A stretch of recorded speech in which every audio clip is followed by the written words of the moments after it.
ជំរាបសួរបងប្អូនទាំងអស់គ្នាថ្ងៃនេះយើងមកមើលពូ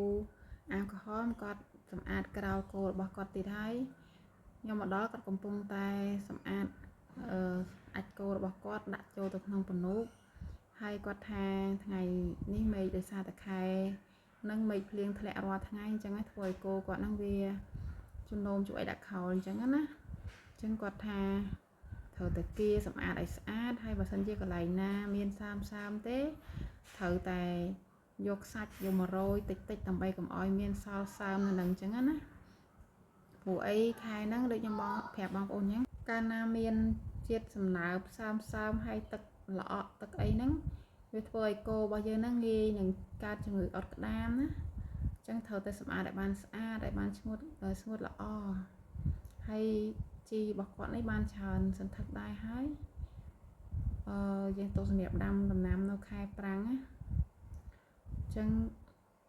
កោប្រមូលគេຕົកហើយចំពោះស្មៅនេះយើងអត់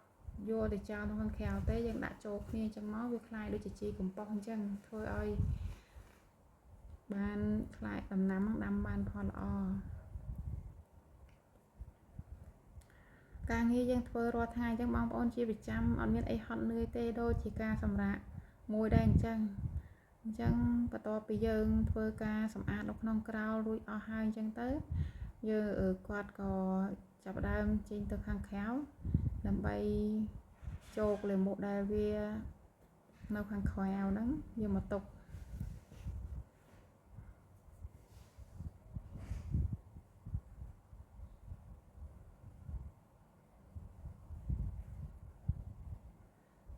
នេះយើងត្រូវដើរកើបដែលវាជួសផ្ទះវាលផ្ទះការហ្នឹងព្រោះបើសិនជាយើងអត់កើបចេញចឹងទេយូរទៅស្មៅអស់ហ្នឹងយើងចងទៅវាលែងស៊ីហើយអញ្ចឹងណាយើងត្រូវតែប្រមូលកើបទុកឲ្យបានស្អាតទីមើលមានអត្ថប្រយោជន៍ពីរយ៉ាងដែរបងប្អូនទី1គឺយើងប្រមូលបានជីហ្នឹងច្រើនទុកសម្រាប់ដាំដំណាំដាំអីចឹងទៅហើយទី2គឺយើងបានស្មៅហ្នឹងឲ្យគោហើយស្មៅហ្នឹងសិតវាភេទស្មៅស្លឹកធំណាអញ្ចឹងយើងចងផ្លាស់បាននៅពេលដែលយើងមានការងាររវល់អត់បានមក